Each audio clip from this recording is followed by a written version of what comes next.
Okay, so story time part 7. Okay, it's a lot that went on in between the timing, but I'm just trying to jump to the major stuff. So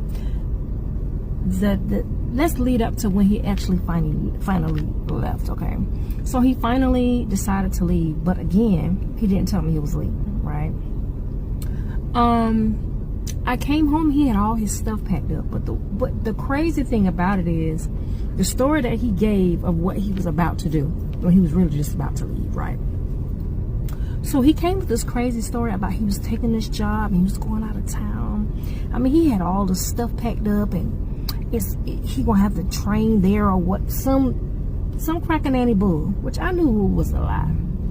So that didn't work out. Supposedly that story didn't work out. So then he was like, okay, I'm gonna leave, whatever. So then he tried to skip out on paying me the rent. I was like, his part of the rent, right?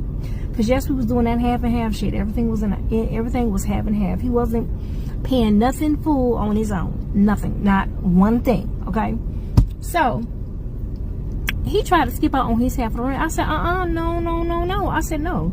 He tried to skip out in the last minute. No 30-day notice. No nothing. He didn't even prepare me for the move. Like, I knew he was gonna move, but I wasn't like knowing that he was gonna actually move. I knew it, but it's like, as a man, you should come out and say, hey, I don't want to be here no more. It's not working out for me. I'm moving, right? So he tried to skip out. I said, no, you're gonna have to pay your whatever. I said, because I just paid this high light bill because the light bill was super freaking high. It was the summertime, so the light bill was high. So he ended up giving me the money because, honey, I was raising holy hell around him, and give me the money because you supposed to pay your half.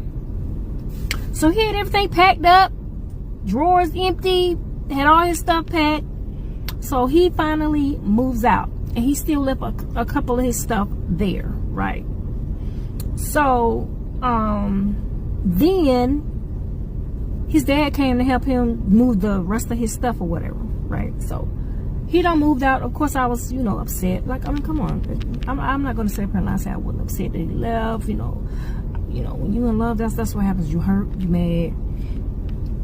You don't know why they moved. You didn't do anything wrong. If they wasn't feeling you anymore, or why they wasn't feeling you anymore. The 100 million questions that us women sometimes have, and being hard on ourselves when we shouldn't, because it's really not us, it's them.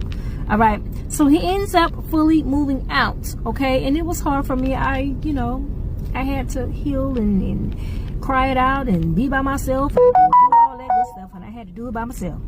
Okay. Stay tuned to part 8.